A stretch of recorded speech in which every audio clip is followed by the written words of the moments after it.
የአሜሪካው ፕሬዝዳንት ዶናልድ ትራምፕ ዋሽንግተንና ቴህራን ወደ ስምምነት እጅግ ተቃርበዋል ካሉ ከ24 ሰዓት ባነሰ ጊዜ ውስጥ አሁን ላይ ከሁለቱም ወገኖች የሚሰሙ መግለጫዎች የቃናና የአቋም ለውጦች እየታዩባቸው ነው። ከቴህራን የወጡ መረጃዎች እንደሚያሳዩት አሜሪካ ቀደም ሲል በድርድሩ ወቅት ስምምነት ላይ ተደርሶባቸው በነበሩ ዋና ዋና መግባቢያ ነጥቦች ላይ የአቋም ማፈግፈግ አሳይታለች። በተለይም በውጭ ሀገራት የታገዱ የኢራን የቢሊዮን ዶላር የገንዘብ ሀብቶች የሚለቀቁበት የአሰራር ዘይቤና በሊባኖስ የሚጣለው የተኩስ አቁም ስምምነት ወሰንና ይዘት ዋሽንግተን አቋሟን እንድትቀይር ካደረጓት ዋና ዋና ምክንያቶች መካከል ተጠቃሾች ናቸው።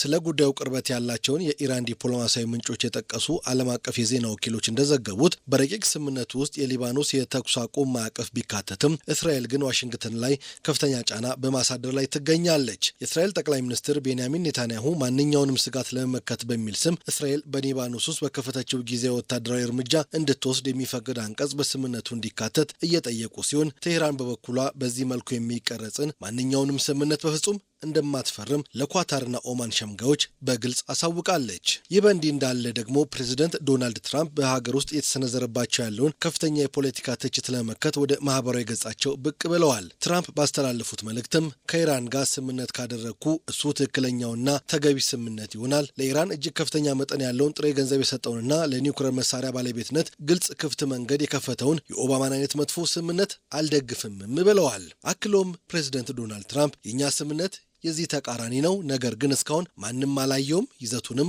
የሚያውቅ የለም፣ ድርድሩ ገና ሙሉ በሙሉ አልተጠናቀቀም፣ ስለዚህ ማንም ስለማያውቀው ነገር ለሚተቸው ተሸናፊዎች ጆሮ አንሰጥም ሲሉ ምላሻቸውን ሰጥተዋል። ሌላው የዲሞክራቲክ ፓርቲ ሴናተር ኮሪ ቡከር በበኩላቸው ሊደረስበት የታሰበው ስምምነት የኢራንን የኒውክሌር መርሃ ግብር ሙሉ በሙሉ ያላካተተ መሆኑ ከፍተኛ ቁጣ እንደቀሰቀሰባቸው አልሸሸጉም። የፖለቲካ ተንታኞች እንዳስረዱትም ትራምፕ ቀደም ሲል የ30 ቀናት ጊዜያዊ ተኩስ አቁም ይደረጋል፣ የባህር ከበባው ይነሳል የሚሉ ረቂቆች ይፋ ማውጣታቸው ተከትሎ ከራሳቸው ደጋፊዎች ጭምር ከፍተኛ ወቀሳ ስለደረሰባቸው አሁን ላይ የድርድር ስሌታቸውን ቀይረው ሙሉ ስምምነት ተፈርሞ እስካልተረጋገጠ ድረስ የባህር ከበባው አይነሳም ወደሚል ጠንካራ አቋም እንዲመለሱ አስገድዷቸዋል። ትራምፕ በድርድሩ ላይ አልቸኩልም ቢሉም ከጀርባ ያለው የኢኮኖሚ ቀውስ ግን ዋሽንግተንን እያጣደፋት ይገኛል። ኢራን የሆርሙዝ ሰርጥን መዝጋትን ተከትሎ በዓለም አቀፍ ደረጃ የነዳጅ ዋጋ ጨምሯል። ምንም እንኳን አሜሪካ በነዳጅ ምርት ራሷን የቻለች ሀገር ብትሆንም የዓለም የነዳጅ ዋጋ መናር ግን በሀገር ውስጥ ገበያ ላይ ቀጥተኛ የዋጋ ግሽበትን አስከትሏል። አሜሪካውያን ለነዳጅና ለቤት ማሞቂያ የሚያወጡት ወጪ በከፍተኛ ደረጃ መጨመሩ በሌሎች የንግድ ዘርፎች ላይ ያላቸውን የመግዛት አቅም አዳክሞታል። ይህም የሪፐብሊካን ፓርቲ እንደራሴዎች ወደ የምርጫ ክልላቸው ሲመለሱ ከማህበረሰባቸው ከፍተኛ ወቀሳና ተቃውሞ እንዲገጥማቸው አድርጓል።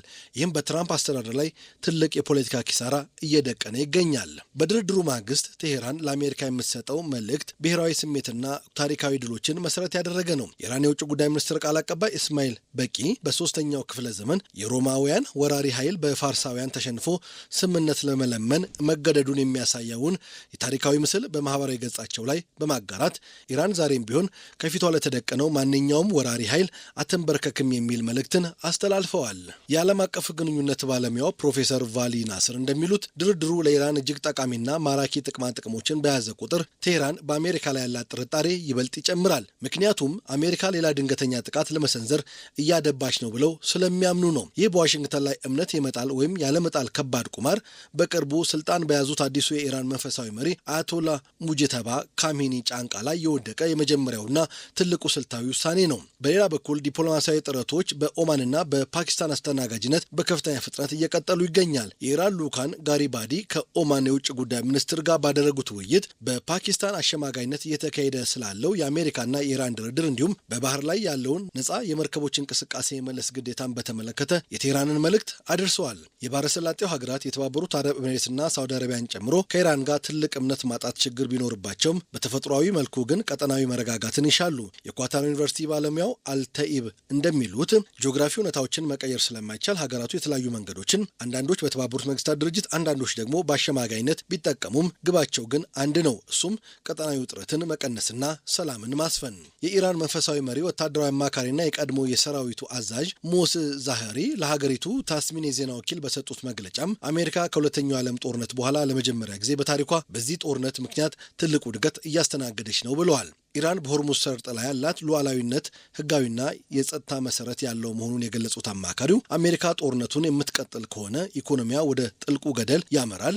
ስለዚህ ኢራን ያቀረበችውን ፍትሐዊ የድርድር ጠረጴዛ መቀበል ለአሜሪካ ትንሽ ኪሳራ የሚጠይቅ ብቸኛው አማራጭ ነው ሲሉ አስጠንቅቀዋል። የሀገሪቱ የታጠቁ ኃይሎች አሁንም ጣታቸው በቃታ ላይ እንዳለ ገልጸዋል። የፕሬዝደንት ዶናልድ ትራምፕ አስተዳደር በበኩሉ የተሟላና በሁለቱም ወገኖች የተፈረመ ስምምነት ላይ ሳይደረስ በኢራን ላይ የተጣለው የባህር ከበባ በፍጹም እንደማይነሳ በድጋሚ አረጋግጧል። ሁለቱም ወገኖች ጊዜ ወስደው ስምምነቱን በጥንቃቄ ማቅረብ እንዳለባቸውና ምንም አይነት ስህተት መፈጠር እንደሌለበት ትራምፕ አስታውቀዋል።